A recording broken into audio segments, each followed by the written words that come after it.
Buenos días, amados hermanos. Vamos a abrir la palabra del Señor en Juan 14 y solo vamos a leer los versículos 16 al 17.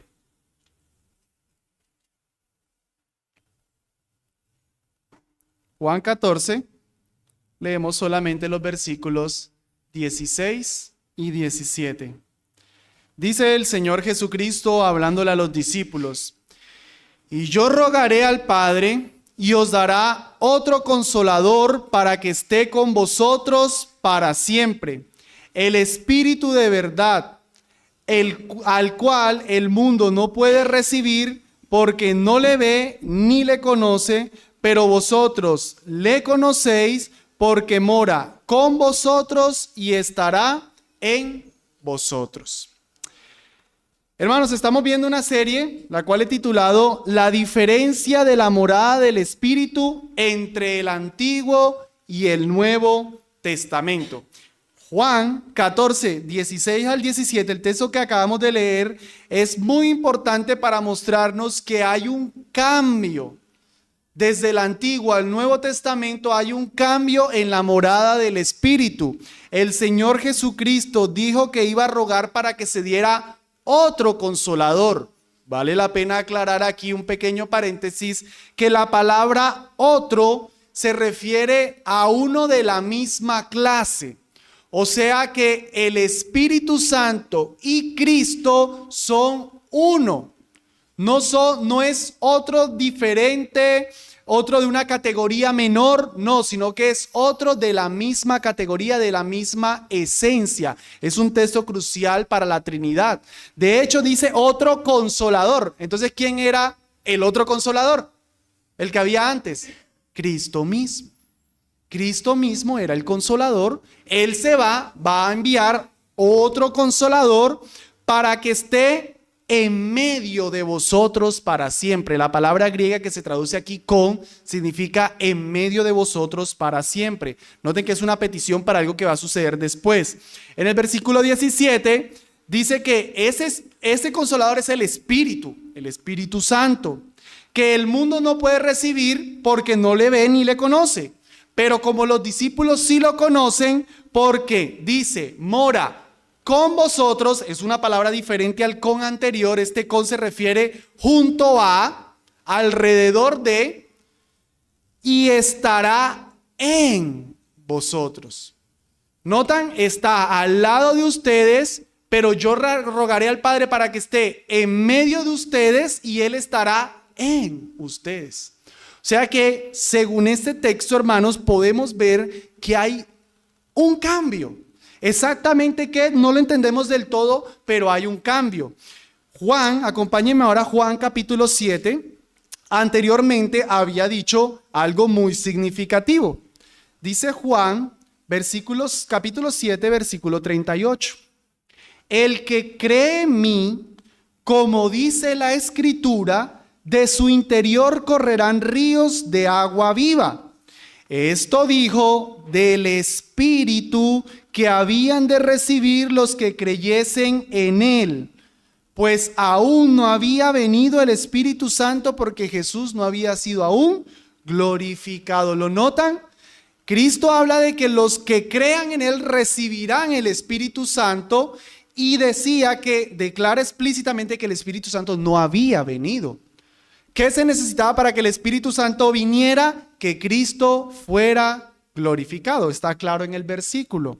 ¿Cuándo se cumplió eso? Hechos capítulo 2, no vamos a ir. Cuando en Pentecostés el Espíritu Santo desciende sobre todos y todos empiezan a hablar en lenguas y todos empiezan a hablar las maravillas de Dios. Que por cierto, lenguas ahí no se refiere a trabalenguas, término técnico glosolalia, sino idiomas. Dice que había medos, partos, edomitas, egipcios, y todos escuchaban en su mismo idioma las maravillas de Dios. No estaban escuchando trabalenguas como se dice hoy día. Entonces, hermanos, la enseñanza sencilla es: el Espíritu Santo iba a descender o descendió en los discípulos después de que Cristo fue glorificado. Esto nos surge entonces unas preguntas. O sea que ¿no moraba el Espíritu Santo en todos los creyentes del Antiguo Testamento? La respuesta es no. No moraba el Espíritu Santo en todos los creyentes. ¿Moraba dónde? En el templo, como lo vimos según las Escrituras. Dios con los creyentes del Antiguo Testamento moraba con, alrededor, junto a, pero no en, no dentro.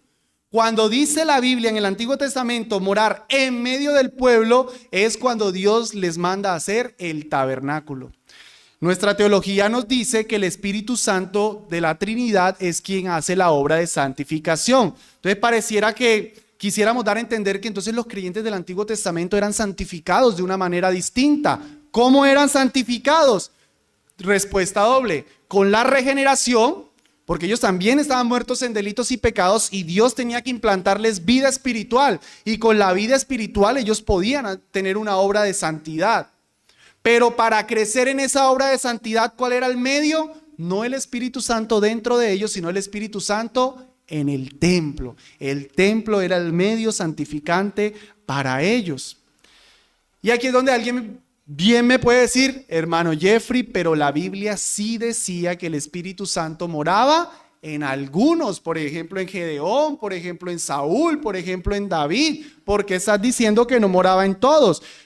Por lo que estoy diciendo, no moraba en todos, no era una realidad que todos disfrutaban, solo moraba en unos, pero como lo vamos a argumentar hoy, en esos en los que moraba no era para una labor santificante, sino para un empoderamiento, para una labor específica. Lo voy a repetir porque es importante. El Espíritu Santo en los creyentes del Antiguo Testamento moraba solo en unos para una labor específica y por un tiempo limitado. No era para siempre. Todo esto lo podemos resumir con un cuadro que nos ayuda a entender los cambios, con 3 ideas principales. En el Antiguo Testamento el Espíritu Santo no moraba en todos los creyentes. En el Nuevo Testamento sí mora en todos los creyentes. El Espíritu Santo no moraba para empoderar a todos los creyentes. El Espíritu Santo sí mora para empoderar a todos los creyentes. En el Antiguo Testamento el Espíritu Santo no era permanente en aquellos en los que moraba. En el Nuevo Testamento sí es permanente en todos los que moran. Ya vimos el primer punto, vamos a ver ahora el segundo, para entender primero, y ese va a ser nuestro bosquejo. Primero, entender que no moraba en todos y que moraba solo en unos para capacitarlos de una manera especial. Y luego vamos a ver qué implica eso para nosotros hoy, hermanos, que es el objetivo. Por eso el título del mensaje, la serie, la diferencia de la morada del Espíritu entre el Antiguo y el Nuevo Testamento. Y hoy vamos a ver qué pasa de empoderar a unos en el Antiguo Testamento a empoderar a todos. Hermanos, en mi exposición, tal vez la vez pasada, hoy también, notarán una cierta nota apologética, como si yo estuviera tratando de ganar un argumento, como tratando de demostrar que lo que estoy diciendo es cierto, contrario a alguien que puede pensar lo contrario. Sí tengo eso un poquito en mente, porque dentro del cristianismo y dentro del cristianismo reformado hay algunos hermanos que piensan distinto. Hay hermanos que creen que el Espíritu Santo moraba igual como mora en el Nuevo, moraba en el Antiguo. Hay otros que dicen, lo mismo. Hay otros que dicen, no, sí moraba en los antiguos, tanto como en el Nuevo, solo que los del Nuevo tienen más. Bueno, ¿por qué la notica apologética, hermanos? Porque si entendemos, como voy a estar exponiendo este tema, eso nos dice a nosotros más de nuestra vida espiritual. O sea, yo quiero que entendamos conforme a las Escrituras que en ellos no moraba, y que cuando moraba era para capacitarlos de una manera especial, para que entendiendo que en nosotros mora siempre, tengamos temor del Señor. Ojo, temor del Señor, no miedo, no susto. Digamos, dejemos las excusas y digamos, caramba, si David se peleó con Goliat siendo un muchachito de tal vez 16 años porque el Espíritu Santo venía sobre él, entonces ¿cuánto más puedo yo vivir mi vida cristiana? Si Gedeón, un hombre incrédulo, temeroso, le pedía señal al Señor, se la cambiaba y otra señal, y el Señor a ese hombre tan débil, con 300 soldaditos, les hizo ganar una batalla porque el Espíritu del Señor vino sobre él, entonces ¿cuánto más he de hacer yo si el Espíritu Santo está empoderándome a mí siempre? Para que de pronto dejemos de envidiar la espiritualidad de los creyentes del Antiguo Testamento y entendamos que estamos en un nivel espiritual superior y que demos la talla a esa espiritualidad, hermanos.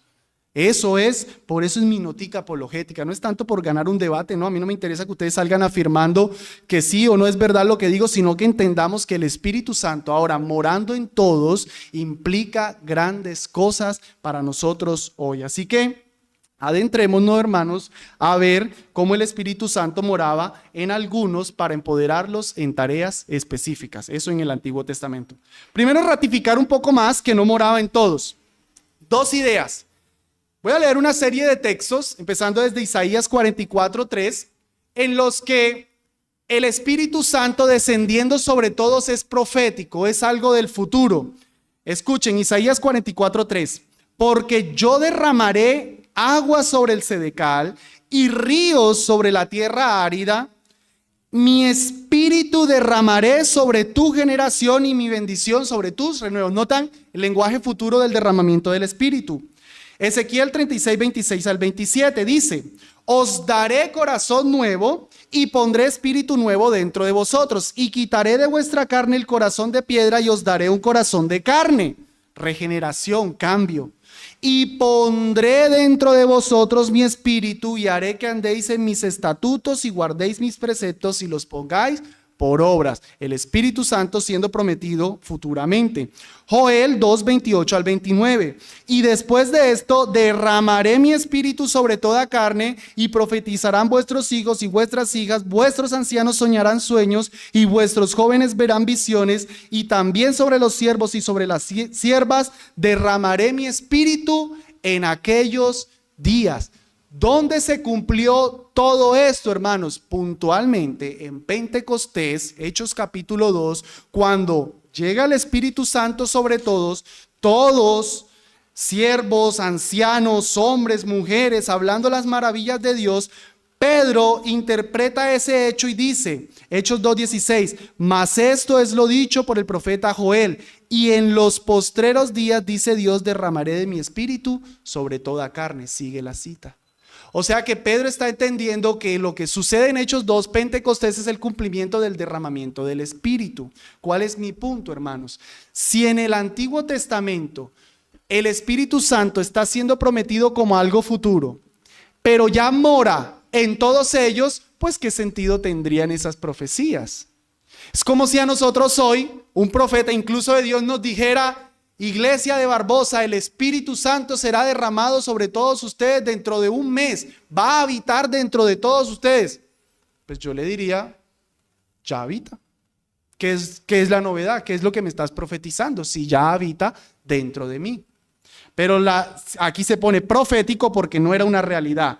Y la segunda prueba, hermanos, el ejemplo de Moisés. Vamos a Números capítulo 11.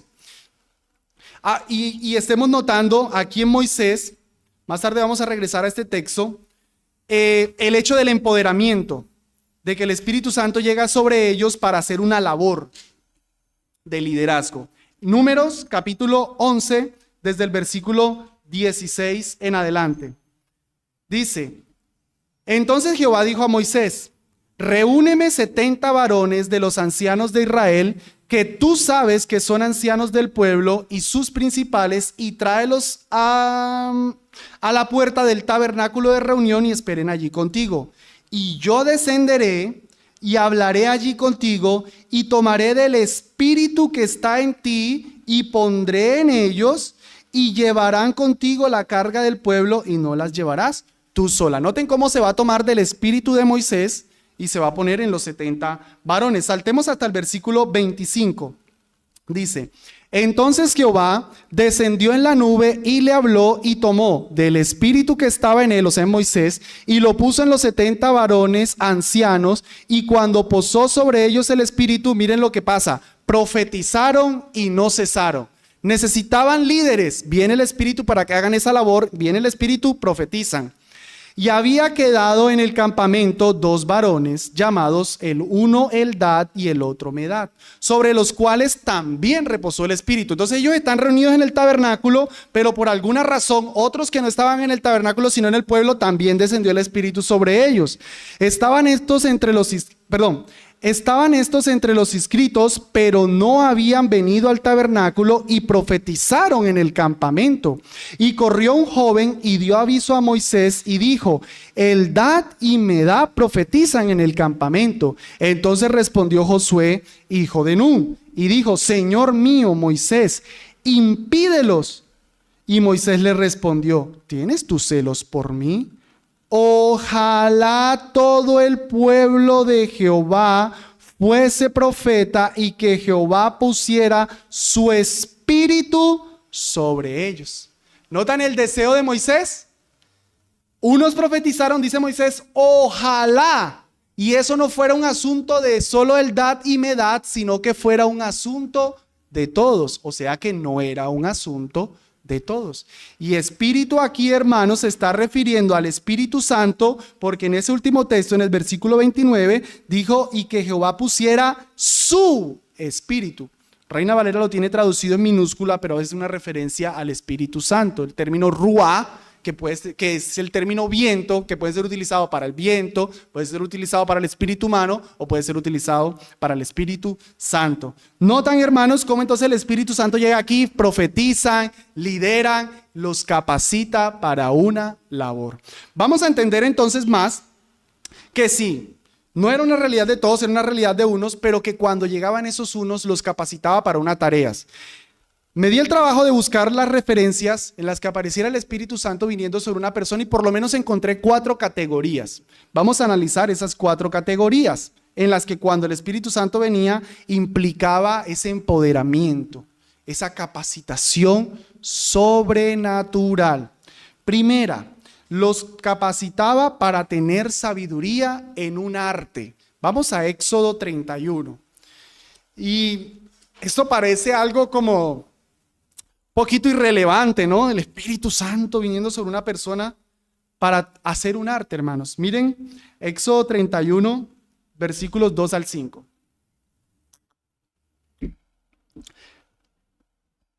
Mira, dice Dios, yo he llamado por nombre a Bezaleel, hijo de Uri, hijo de Ur, de la tribu de Judá, y lo he llenado del Espíritu de Dios en sabiduría y en inteligencia, en ciencia y en todo arte, para inventar diseños para trabajar en oro, en plata y en bronce, y en artificio de piedras para engastarlas, y en artificio de madera para trabajar en toda clase de labor. Y he aquí que yo he puesto con él a Aholiab, hijo de Abisamac, de la tribu de Dan, y he puesto en sabiduría en el ánimo de todo sabio de corazón, para que hagan todo lo que te he mandado. Tenían que hacer el tabernáculo de reunión, la morada de Dios. Tenían que hacer unos artificios en oro, hermanos, no existía toda la metalurgia que tenemos hoy día. Y para que eso quedara bien hecho, porque eran los elementos del templo, de la casa de Dios, de la morada de Dios, Dios envía su espíritu para que estos hombres, llenos de sabiduría y de inteligencia, en ciencia y en todo arte, hicieran el altar de la proposición, el altar del tabernáculo, los 2 querubines. Hermanos, esos querubines eran tallados de una sola piedra, una sola roca de oro, no sé cómo sería eso. De eso solo hacer 2 querubines. O sea, eso requería una obra artística sobrenatural. Para eso necesitaron al Espíritu Santo. No vamos a ir a los siguientes textos, pero en Éxodo 28:3 no dice que el Espíritu Santo desciende, pero vuelve y utiliza el lenguaje de sabiduría, de inteligencia para hacer las ropas de los sacerdotes. Cuando Salomón está construyendo el templo, Primera de Reyes 7:14 dice que un tal Hiram fue lleno de toda sabiduría y de inteligencia para ayudarle a Salomón a hacer las cosas del templo. Cuando David recibe los planos del templo y se los entrega a Salomón, debió ser una obra también del Espíritu Santo. En todo eso, hermanos, para ver que el Espíritu Santo descendía para capacitar meramente para una labor artística, para tener sabiduría para una obra artística. Segundo caso en los que el Espíritu Santo desciende. Vimos ahorita a Moisés y a los líderes. Moisés estaba llevando toda la carga de Israel. Tenía que liderar a todo un pueblo y se demoraba demasiado. Necesitaba gente que le ayudara a liderar. Ahí es donde Dios le dijo que convocara a 70 y del Espíritu Santo viene sobre esos 70 para liderar. Para llevar los asuntos de problemas entre el pueblo de Israel. En Génesis 41:38 dice, y dijo Faraón a sus siervos, hablando de José, ¿acaso hallaremos a otro hombre como este en quien esté el Espíritu de Dios? El egipcio, el faraón, un pagano, reconocía que la capacidad de liderazgo de José, cuando él propuso todo eso de las vacas flacas y de que ahorrar en los tiempos de abundancia y demás, era el Espíritu de Dios que lo capacitó para ocurrírsele esa idea de gobierno, el Espíritu de Dios sobre José. Tercero, para profetizar. Vimos ahorita que cuando descendió sobre Moisés, sobre los 70 ancianos, ¿qué hacían? Profetizaban. Pudiéramos citar, por ejemplo, Miqueas, capítulo 3, versículo 8. Vamos allá, sexto libro de los profetas menores, Daniel. Después de Daniel vienen unos profetas chiquiticos, el quinto, después de Jonás. Miqueas, capítulo 3, versículo 8. Hermanos, todo eso lo vemos porque eso lo vamos a retomar para las aplicaciones en nosotros, ¿no? Es lo que eso implica para nosotros. Miqueas 3:8 dice: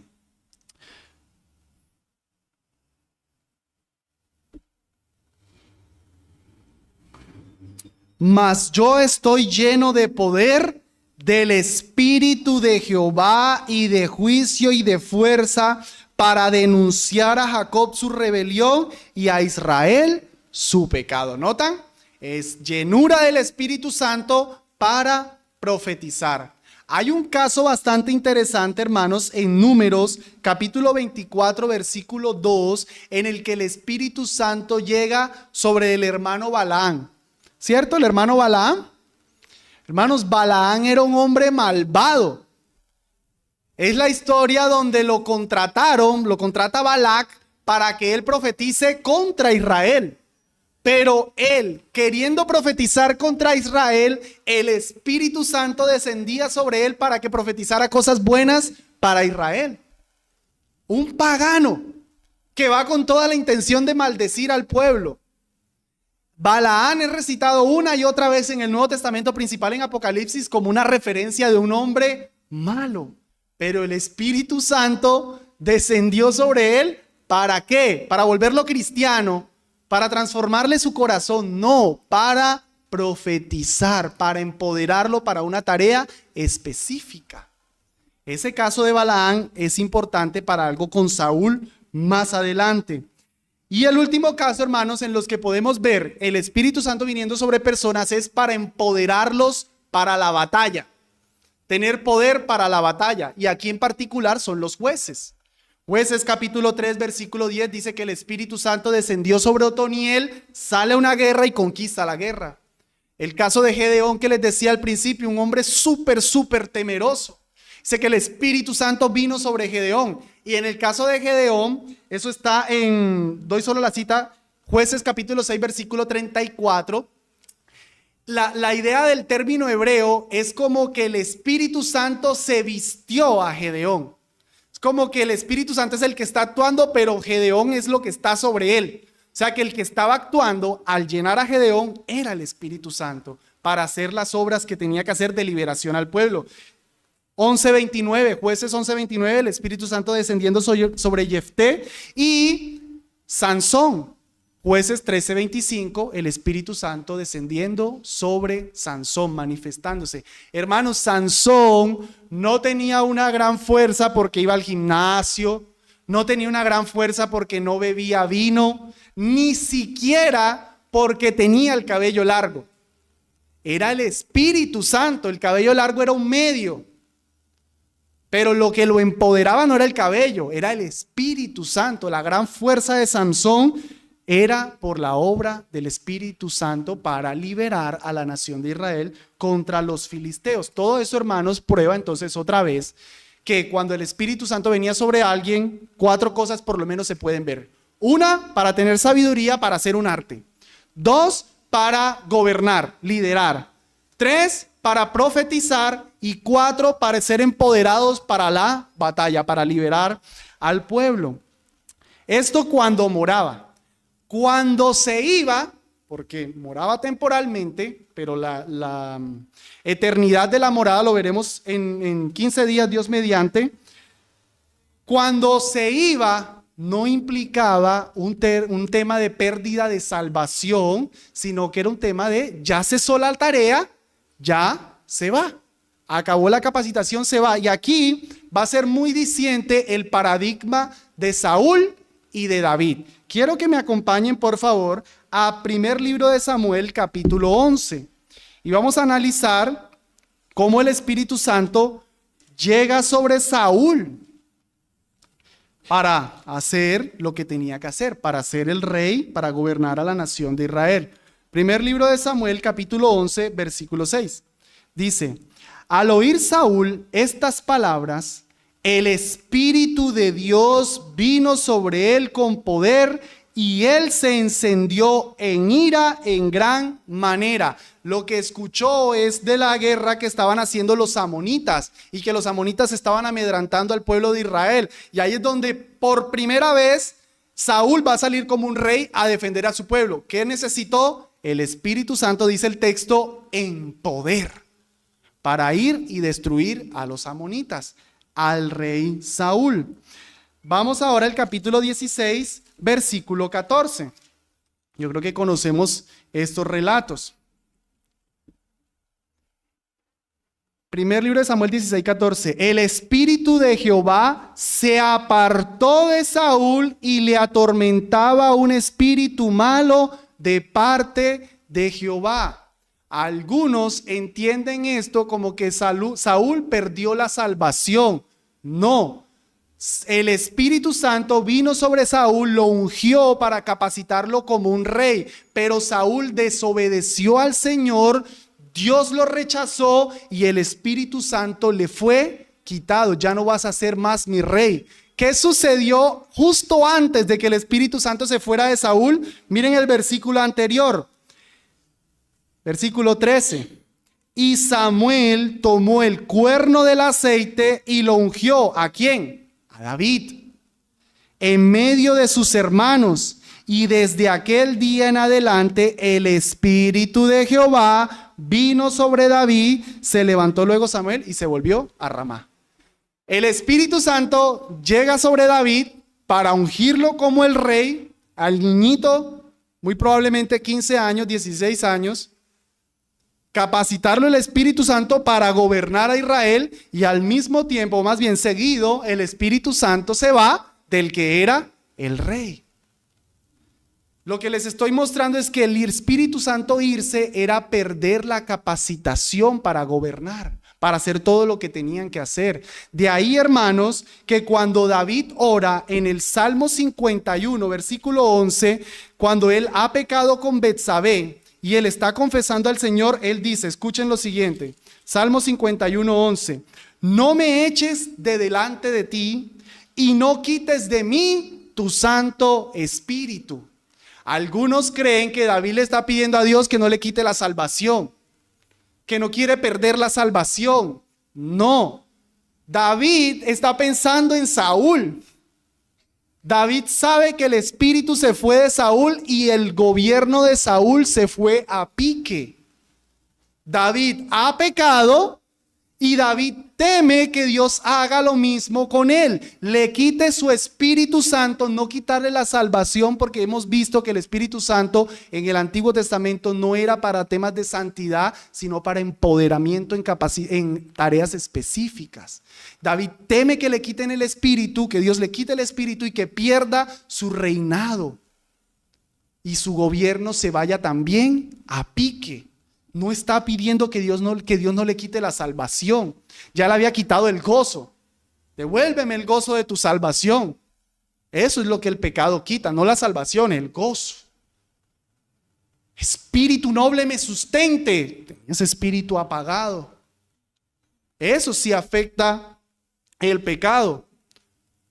No es el tema ahorita, pero me viene a la mente, después de David haberle dicho al Señor que no quite de él su Santo Espíritu, dice, vuélveme el gozo de tu salvación y espíritu noble me sustente, entonces enseñaré a los transgresores tus caminos y a los pecadores se convertirán a ti. David está reconociendo, el pecado me ha afectado mi gozo.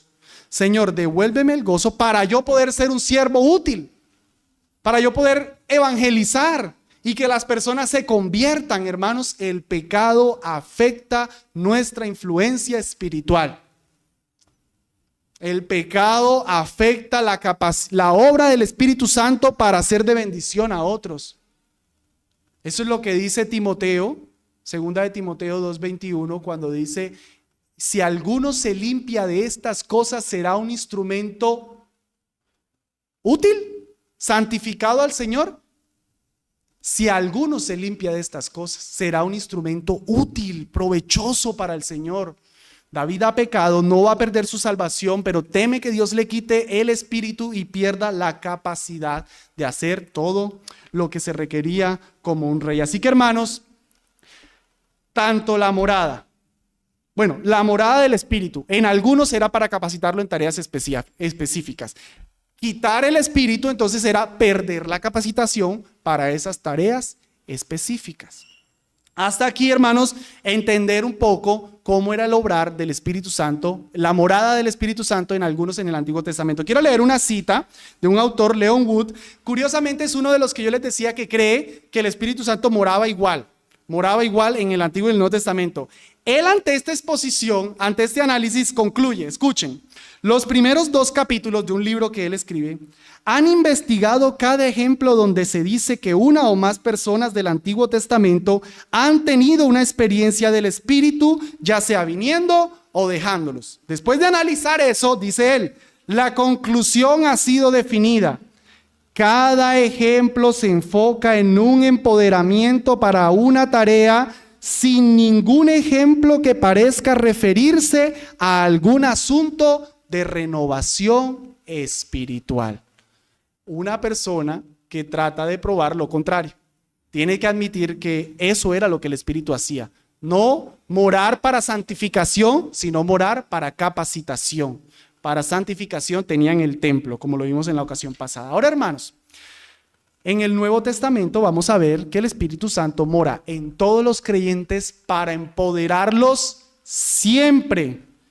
Primera de Corintios capítulo 3, versículos 16 al 17, fue uno de los textos que vimos en la ocasión pasada, lo leo a favor de ustedes, dice, ¿no sabéis que sois templo de Dios y que el Espíritu de Dios mora en vosotros? Sigue la cita, porque el templo de Dios, el cual sois vosotros, santo es. Ahí hablando en sentido corporativo, eso lo vimos hace 8 días.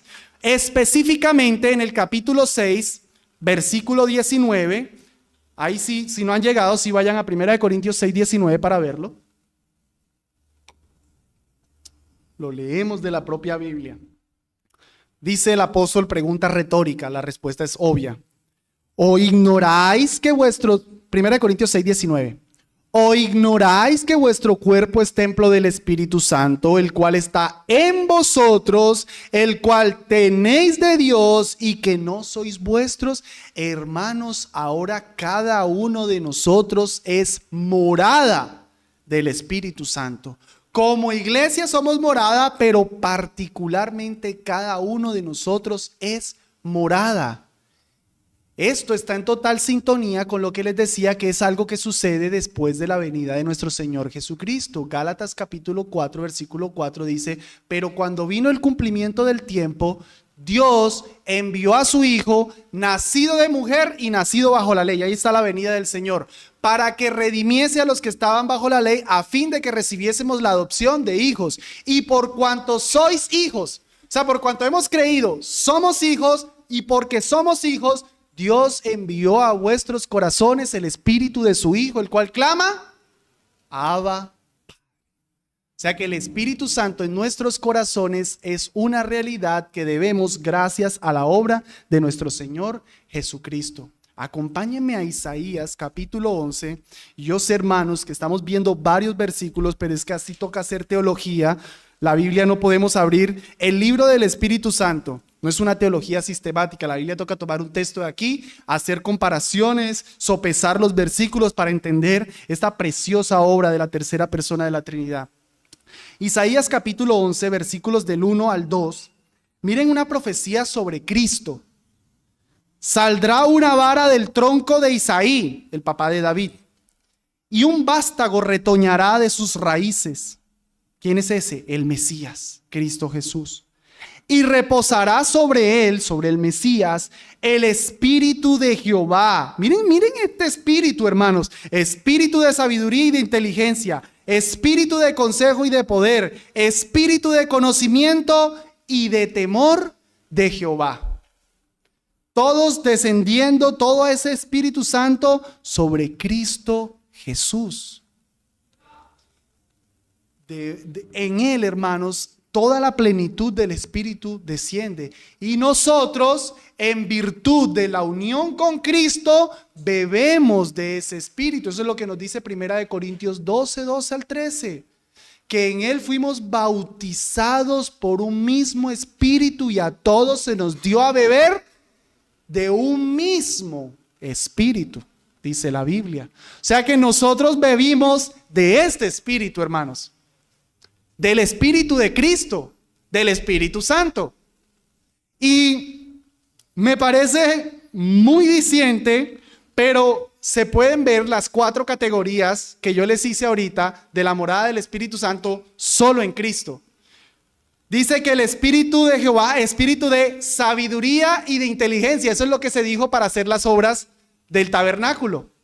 O sea que en él estaba la capacitación para cualquier obra, tener una sabiduría para cualquier obra. Espíritu de consejo, eso me suena a gobierno, a liderazgo. Tener la capacidad de aconsejar, de saber qué hacer, por dónde dirigirse, por dónde marcar el rumbo. Y de poder, ese empoderamiento que requerían los antiguos para los jueces para irse a la guerra.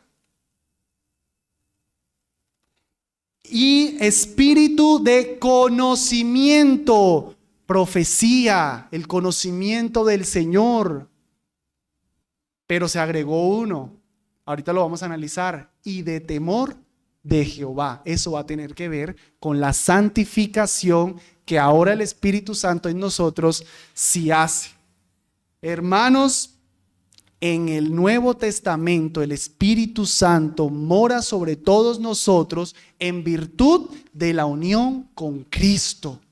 El que está unido a Cristo bebe de este Espíritu que fue descendido sobre él aquella vez cuando Juan lo bautizó. Es ese Espíritu, hermanos. Bueno, que el Espíritu de Moisés era el Espíritu Santo, pero no se nos dice el Espíritu de Moisés está descendiendo sobre ti. El Espíritu de Gedeón está descendiendo sobre ti. El Espíritu de Balaam descendiendo sobre ti. Es el Espíritu de Cristo, hermanos, del que estamos bebiendo nosotros. Ya aquí entonces podemos empezar a ver las implicaciones de esta verdad, hermanos. Ya hemos entendido, he argumentado que entonces el Espíritu Santo no moraba en todos, solo en algunos, para capacitarlos sobrenaturalmente, y vemos que ahora mora en todos.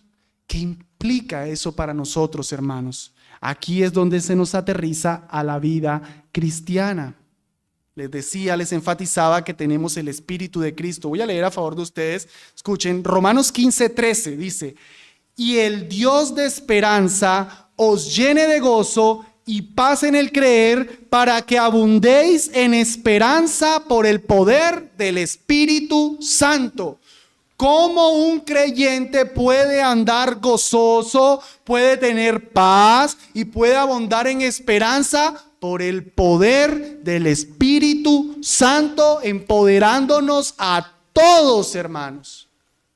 Cuando no estoy gozoso, cuando no estoy en paz, cuando no tengo esperanza, es porque el Espíritu Santo en poder ha sido mermado en mí.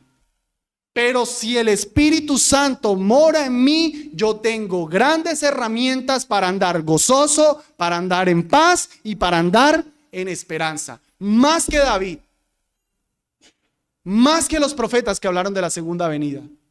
Porque el Espíritu Santo mora en mí siempre. Nunca se va. Efesios capítulo 3, versículo 16. Pablo ora para que os dé, le ora a Dios, para que os dé conforme a las riquezas de su gloria, el ser fortalecidos con poder en el hombre interior por su Espíritu. El Espíritu Santo en mí, hermanos, es el que me va a hacer fortalecerme en poder, vencer el pecado, levantar la cara, seguir adelante. Eso no lo hace un sermón positivista, eso no lo hace la actitud positiva de Jorge Duque Linares, eso no lo hace un buen tiempo con mis amigos, eso no lo hace el dinero, eso lo hace el Espíritu Santo. Así que cuando mis ánimos están bajos, hermanos, yo tengo que pensar, ¿quién es el que mora en mí? El creyente no puede decir, ay no, pues es que yo soy así, yo nací así, es que la vida es así. ¿No? ¿Qué poder es el que tienes ahí dentro? Es el Espíritu Santo. No es tu motivación, no es tu sentir, es el Espíritu Santo el que capacita al creyente en poder, hermanos. Nos capacita a todos siempre. Siempre. La idea de estar siempre en contraposición a temporal en el Antiguo Testamento lo veremos mejor en la próxima, pero piensa en que es siempre, hermanos. No es temporal, es siempre. Y en nuestra vida, hermanos, podemos comprobar que ese Espíritu Santo en nosotros nos empodera siempre para todo lo que empoderó temporalmente a los del Antiguo Testamento. Recordemos los 4 puntos. Para profetizar, el Espíritu Santo en nosotros nos ayuda. Tú estarás pensando, o sea que voy a empezar a declarar promisiones aquí, a vaticinar el futuro. No, hermanos. No tanto en el sentido de dar a conocer nueva revelación, sino en el sentido de conocimiento. ¿Recuerdan el Espíritu descendiendo sobre Cristo en Isaías 11? Todavía estamos ahí. Espíritu de conocimiento. En Juan, capítulo 16, versículo 13, el Señor dijo, pero cuando venga el Espíritu de verdad, Espíritu en mayúscula, Él os guiará a toda la verdad, porque no hablará por su propia cuenta, sino que hablará todo lo que oyere y os hará saber las cosas que habrán de venir. Hermanos, el Espíritu Santo en cada uno de nosotros nos guía a la verdad. ¿Qué hacían los profetas que hablaban por el Espíritu Santo en el Antiguo Testamento? Como no tenían toda la revelación, necesitaban del Espíritu Santo para dar a conocer la verdad. Nosotros, por el Espíritu Santo, ya tenemos la verdad aquí. Necesitamos del Espíritu Santo para que nos ayude a entender esta verdad. Así que la próxima vez que estés haciendo tu devocional y estés frustrado porque no entiendes un versículo, recuerda que en ti habita el Espíritu de verdad. ¿Ven? Tal vez pensemos, Moisés escribió 5 libros, wow, él sí sabía mucho. El Espíritu Santo ahora mora en nosotros más abundantemente y sabemos más que el mismo Moisés, hermanos. Hermanos, si Moisés entrara en por esa puerta, más de uno aquí está capacitado para darle un discipulado a Moisés. Tocaría darle un discipulado al hermano Moisés, porque no entendía todas las verdades que el Nuevo Testamento da. Primera de Pedro 1:10 dice que los profetas que antes hablaron inquirieron y diligentemente indagaron acerca de estas palabras, pero a ellos se les reveló que no para sí, sino para nosotros, era la manifestación de todo eso. O sea que nosotros, bajo el nuevo pacto, el Espíritu El Espíritu de verdad nos ha dado a conocer mayores cosas, hermanos. El Espíritu Santo iluminando a su pueblo. Ese Espíritu Santo, miren 1 Corintios capítulo 2. Hermanos, para amar más la palabra, para tomar más en serio los devocionales, para tomar más en serio los sermones, para tomar más en serio la dependencia del Espíritu Santo. 1 Corintios, capítulo 2, versículo 9, dice: antes bien, como está escrito, cosas que ojo no vio, ni oído oyó, ni han subido en corazón de hombre, son las que Dios ha preparado para los que le aman. Pero Dios nos las reveló a nosotros por el Espíritu, porque el Espíritu todo lo escudriña, aún lo profundo de Dios. Ojo, el Espíritu escudriña lo profundo de Dios. Porque ¿quién de los hombres sabe las cosas del hombre sino el Espíritu del hombre que está en él? Así tampoco nadie conoce las cosas de Dios sino el Espíritu de Dios. Y nosotros no hemos recibido el Espíritu del mundo, sino el Espíritu que proviene de Dios, para que sepamos lo que Dios nos ha concedido. Hermano, ¿por qué, hermana, por qué estás batallando muchas veces con las mismas cosas? Porque no has entendido lo que el Espíritu te ha concedido.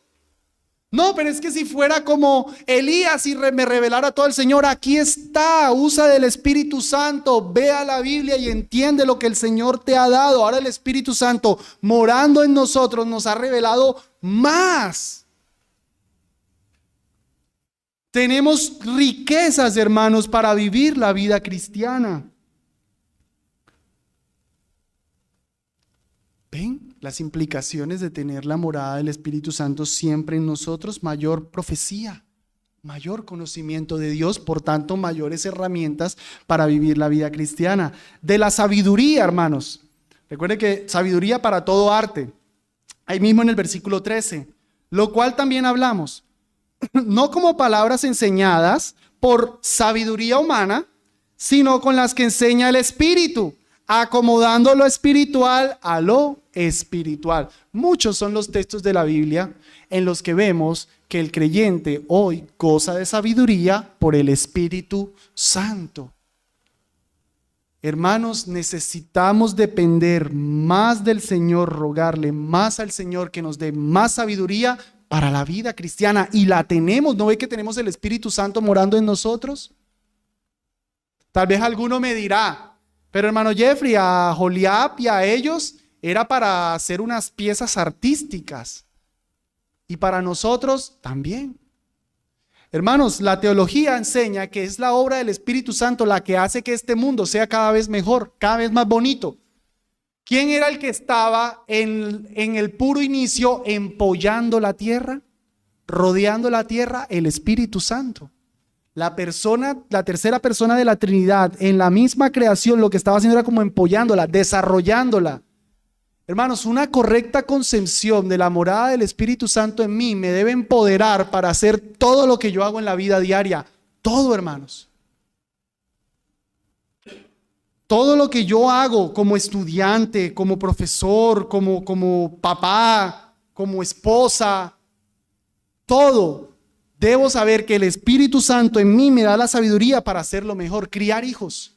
Mamá, papá, necesitas del Espíritu Santo para criar hijos. Y la buena noticia es que el Espíritu Santo ya está en ti, empoderándote para criar hijos. Hermano Jeffrey, pero hay gente que no es cristiana y cría muy bien los hijos.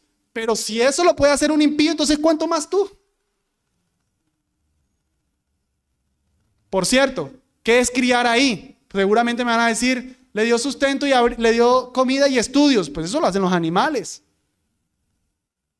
No haces una leona. La leona no coja sus leoncillos, les da comida y les enseña a cazar. Ahí está. Les dio comida, les dio estudios. Hágale, mijo. Ya, eso es crianza. Hermano, somos imagen y semejanza de Dios. El Espíritu Santo nos debe llevar a una crianza que va más allá, al temor del Señor, a principios bíblicos, a una correcta moralidad. Así no sean creyentes. Se debe ver que el creyente cría mejor que el incrédulo. ¿Por qué? ¿Porque tiene un montón de leyes legalistas? No, porque tiene el Espíritu Santo que le da sabiduría para criar hijos. Construir una casa. Así como a ellos para construir el tabernáculo, hermanos. Quise tomar este ejemplo porque a mí me enternece, y yo veo mucho esto en las personas mayores. Una persona mayor suele tener mucha sensibilidad del Espíritu Santo. Y no tienen reparo en decir, sembré mis tomatitos y el Espíritu Santo, el Señor, mire cómo me dio esos tomatitos. Hermano, no tenía aquí una casita, pero el Señor, mire cómo me ayudó a yo mismo construir mi casita. Hermanos, una sensibilidad a que el Espíritu Santo los está ayudando en todo. Uy, hermano, me llegó una visita como de 10 personas, eso me embolaté, pero el Señor me ayudó a hacer un plato de comida bien rico y todos se fueron contentos. No, eso no es el Espíritu Santo. Eso no es el Señor que te está ayudando. Deberíamos tener esa sensibilidad aún en esos detalles, hermanos. Si capacitó a unos para hacer unas figuras, unas meras basas, un mero cerco, unas prendas de vestir, ahora en nosotros, hermanos, ha de empoderarnos aún para eso. Y esa sensibilidad es la que nos lleva a vivir toda la vida cristiana para la gloria del Señor. Un cristiano que está estudiando diligentemente depende del Señor que le dé inteligencia para aprender bien cómo operar, porque él va a ser un doctor y él quiere ser un doctor que glorifique a Dios con sus manos, y le pide al Señor que le dé inteligencia, que le dé sabiduría para su arte. Esa es la morada del Espíritu Santo en nosotros, hermanos. Todo eso. Para liderar, bueno, definitivamente, Romanos 12, del 6 al 8, cuando se nos está hablando de los dones del Espíritu, uno de los dones del Espíritu dice que es la profecía, la misericordia, el profetizar, y uno de esos es presidir. La capacidad de organizar a personas, de plantear una visión. Necesitamos del Espíritu Santo. Padre, necesitas del Espíritu Santo para gobernar tu casa. Depende más del Espíritu Santo para tener autoridad, para saber cómo manejar el curso de tu hogar.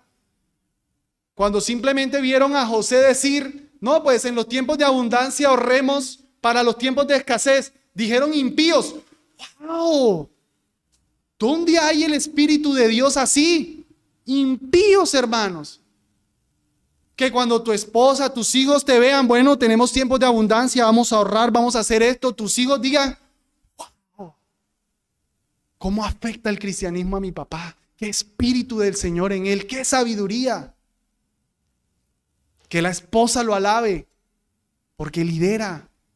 Que cuando una madre ahí en el hogar está planteando también una visión, liderando asuntos en el hogar, el esposo la pueda alabar, también le diga, esposa, qué espíritu de sabiduría en ti.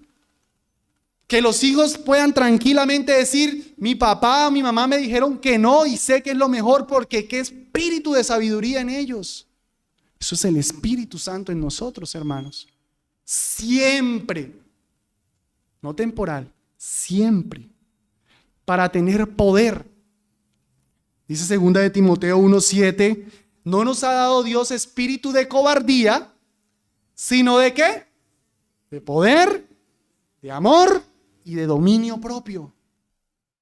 Hermano, estás acobardado por el pecado. No es que yo no puedo con ese pecado, no es que yo no puedo con esa situación, no es que yo no puedo, no es que yo no puedo. El Señor no te dio espíritu de cobardía, te dio un espíritu de poder para vencer, te dio un espíritu de amor. Necesitamos mucho del espíritu para amar a un hermano, para perdonar. Necesitamos del Señor para perdonar. De dominio propio, necesitamos muchísimo del Señor para mantenernos en nuestra compostura. Nos parece poder salirnos de las casillas, ¿no? Y es que él es de un carácter duro, eso rapidito va gritando a todo el mundo. No, eso es debilidad del carácter, no tiene dominio propio. El Espíritu Santo en nosotros es el que no nos hace descontrolarnos por todo, el que nos mantiene en la buena compostura. Hermanos, ven cómo todo el Espíritu Santo en nosotros afecta. Y yo les decía que particularmente en Cristo hablaba de temor de Jehová. Aunque todo lo que he dicho es santificación en sí, hermanos, para nosotros hoy, el Espíritu Santo en nosotros es el que nos capacita siempre para vivir santamente. Él es llamado en Romanos capítulo 1, versículo 4, el Espíritu de santidad. Así que yo quiero, hermanos, que pensemos el Espíritu Santo en mí. ¿Por qué yo no estoy andando en santidad?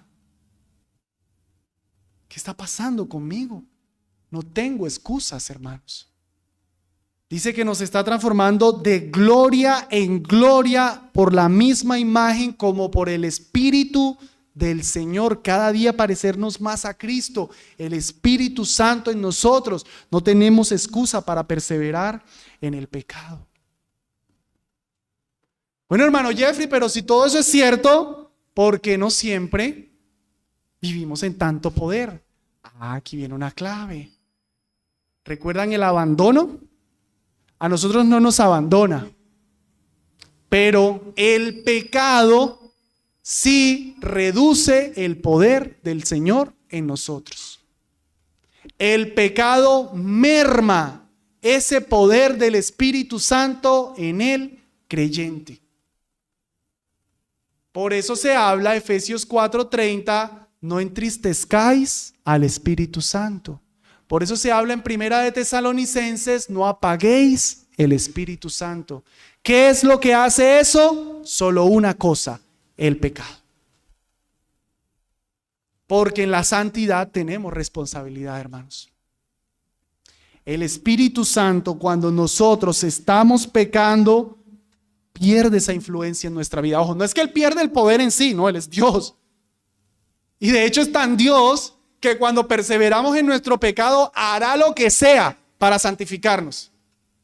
Así sea matarnos. Primera de Corintios capítulo 5.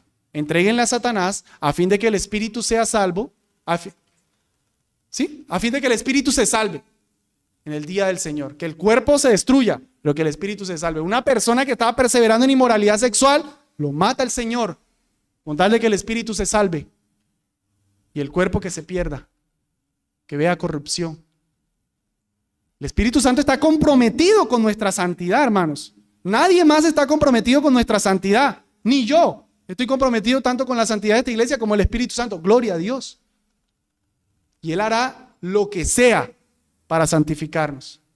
Pero mejor que no nos estemos oponiendo. Mejor, es Dios, es fuego consumidor. Yo quisiera mejor estar de su lado y cooperar en mi santificación, dejando el pecado, para que el pecado no pierda yo todos esos privilegios de las riquezas de ese poder en mí.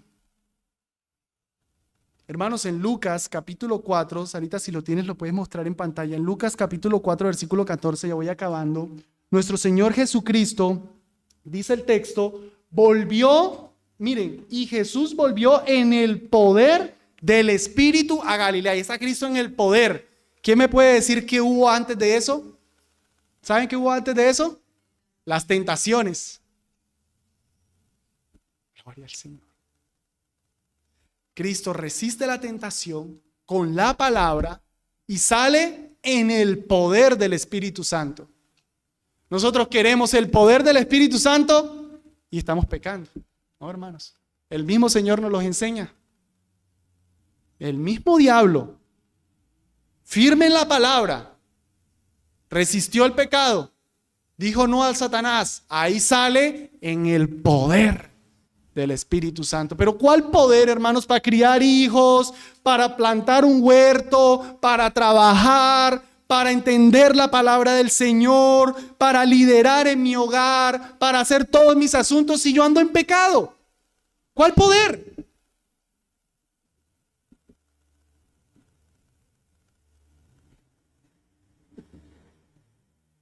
Necesitamos dejar el pecado para ver ese poder del Espíritu Santo morando en nosotros.